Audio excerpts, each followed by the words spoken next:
Da lunedì prossimo l'ingegner Nicola Micele sarà il nuovo comandante dei Vigili del Fuoco di Verona. Al suo posto è in arrivo il comandante di Ravenna, Giuseppe Lomoro. Per oltre 5 anni e mezzo Micele ha diretto i 370 uomini che compongono il reparto di Treviso.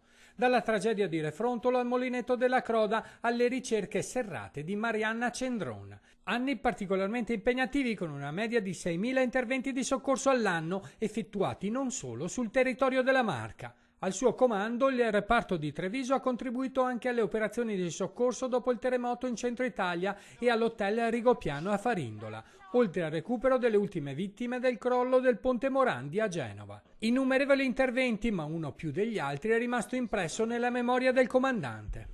Di questi 5 anni, ecco, l'intervento che mi ha colpito particolarmente certamente è stato quello del Molinetto della Croda, innanzitutto per gli effetti, insomma, drammatici, quattro vittime, e poi perché sì, si stava svolgendo lì in un evento di festa. Nella Marca in questo quinquennio gli incendi hanno costituito circa il 20% dell'attività complessiva, con un trend in diminuzione rispetto ai primi anni del 2000.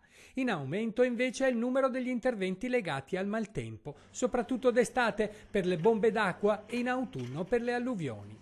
Solo nella tempesta Vaia, sulle foreste del Veneto, tra il 28 e il 30 ottobre, gli interventi di soccorso sono stati oltre 400. La provincia di Treviso rimarrà sempre nei miei ricordi, ci ha tenuto a dire il comandante Micele. Perché sì, diciamo, in 5 anni, ecco, siamo riusciti a tessere delle relazioni e dei rapporti che porterò con me nel mio percorso professionale e anche personale. Ecco, qui si sono create le condizioni nel passato per poter lavorare bene insieme.